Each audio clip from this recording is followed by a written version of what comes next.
Very good morning, dear students.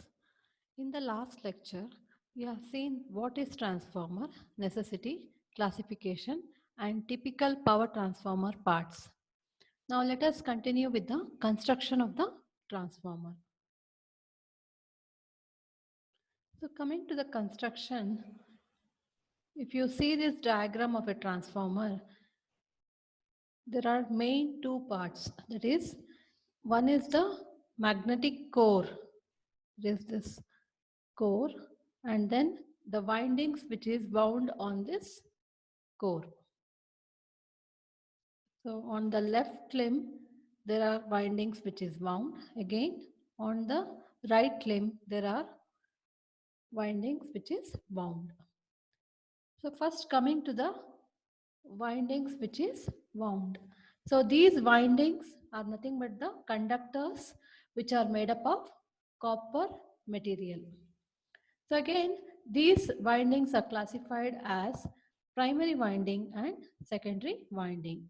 So the winding which is wound on the left limb of the core, we call it as primary winding, and the winding which is wound on the right limb of the core is called as secondary winding. Primary winding is usually connected to single phase 230 volts AC supply, and the secondary winding is connected to supply for the load.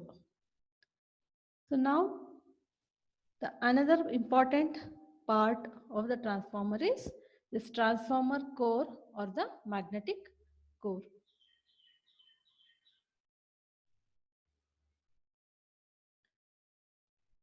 So if you see this magnetic core or the transformer core, so here I have shown you the pictures of, this is the core type of transformer core, and this is the shell type of transformer core. So this core is made up of different laminations.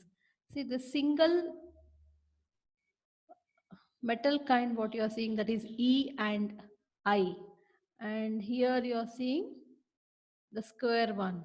Okay, like this there are many stampings. These are called as stampings.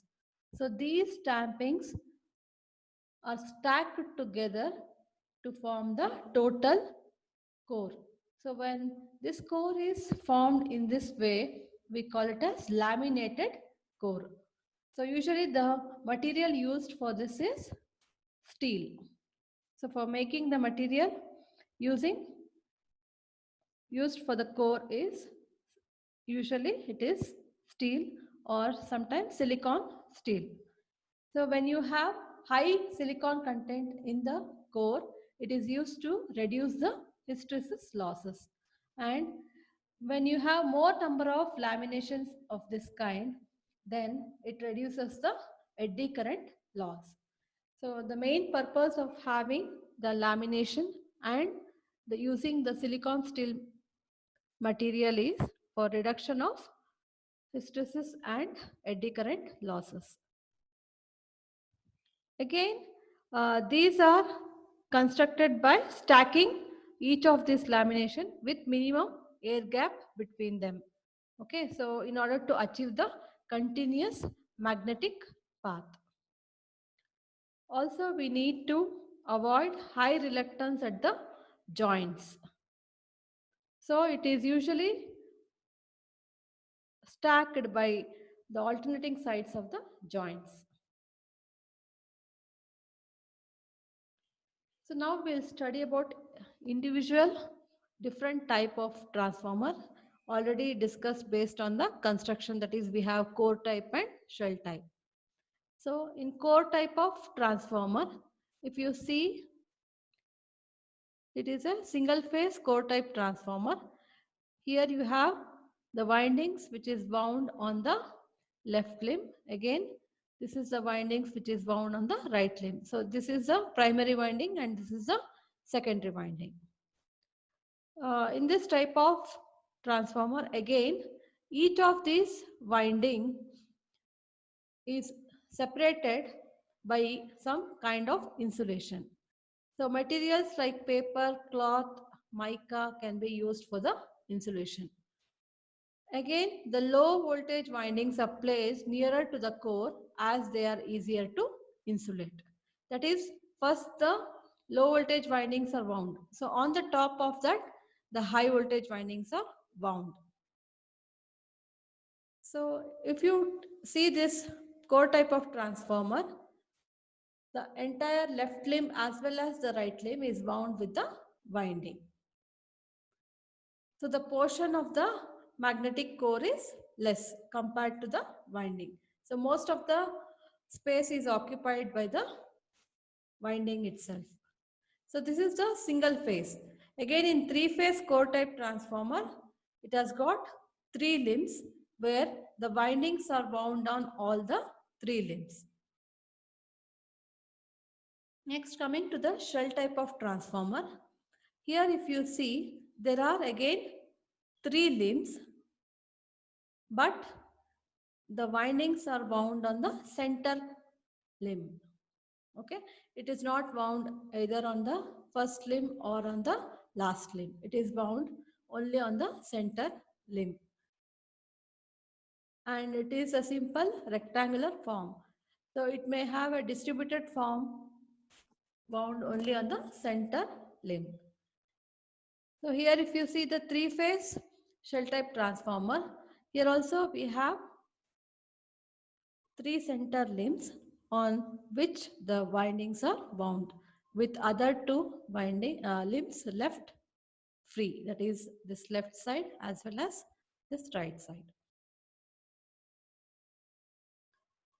So in terms of stampings, if you see for core type and the shell type construction, so for core type of construction, see the laminations we are using, that is L and L, which is inverted. Okay, so these two are joined together to form the square, that is this square. So again, on the left limb and the right limb, the windings are wound. Again, this square can be formed using this I lamination and U laminations. So this UI laminations are combined together to form the square. So in case of core type of construction, we either go for L laminations or we go for UI lamination. If you come for the shell type of construction, so here we can either join E and I. See, here it is E and I. Again, you can join either E and E inverted. So in case of shell type of construction, either you can have EI laminations or EEL laminations. So these are the core type and shell type construction. So let us now list out what are the differences between core type and shell type transformer. So the first difference is in core type transformer, the core has only one magnetic circuit. The core cross section is uniform.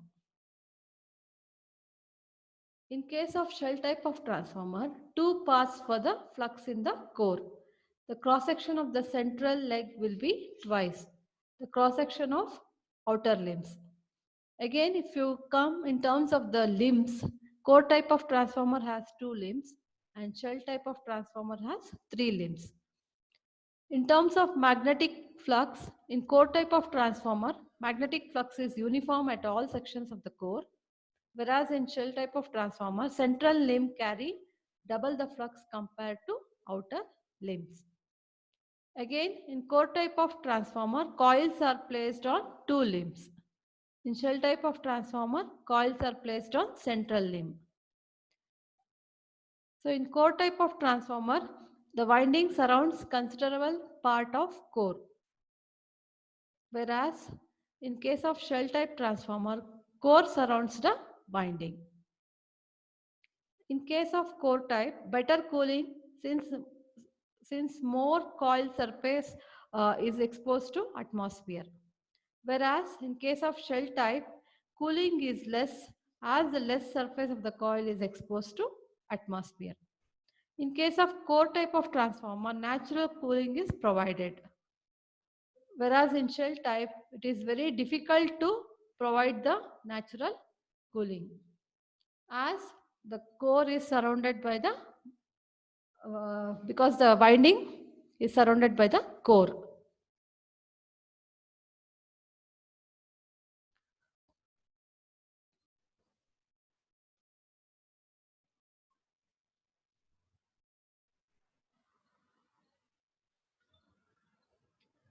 So in the next section, let us see about what is the principle of operation of a transformer.